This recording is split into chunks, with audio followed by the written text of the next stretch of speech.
the clink of silverware, the smell of roasted ham. And then her voice, sharp as crystal breaking.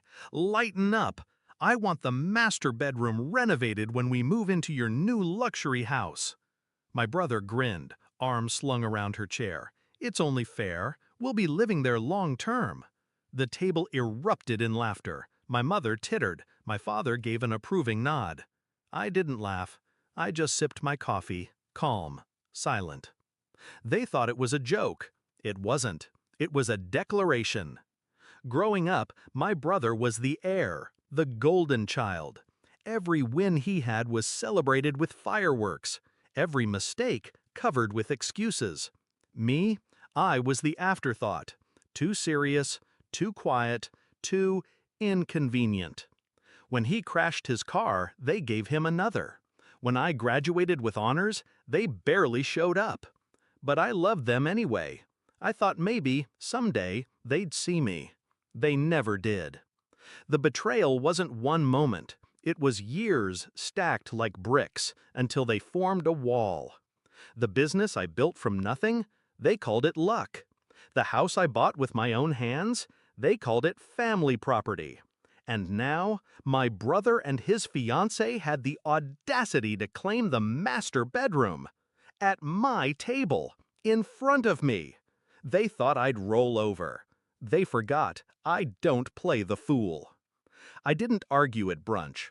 I didn't remind them whose name was on the deed. I simply smiled, nodded, and served dessert. Because I already had a plan. My brother was careless with secrets. Always had been. Passwords written on sticky notes, loans hidden in plain sight. For months, I'd been collecting. Every lie, every debt, every email he thought no one would read. And then there was the fiancée. Her shopping addiction, her side chats with men she thought no one knew about. Screenshots, receipts, proof. I wasn't going to shout. I was going to show. Step 1, I invited him to help with my business's live stream. He loved attention, loved the idea of being seen as powerful. He agreed instantly. Step 2, I queued the documents. A slideshow, hidden in plain sight on my system. All I had to do was click once. Step 3, I waited. 24 hours after brunch, my phone rang. My mother, hysterical. "Dear God, Max, what is he reading on camera?" I leaned back in my chair, watching the stream from my own screen. There he was, my brother, live, in front of thousands of my clients and investors. At first, he read with a smirk, thinking he was improvising. Then his face paled. Because the words weren't scripted. They were his bank statements, his unpaid debts, his begging emails for loans he never repaid. The chat exploded.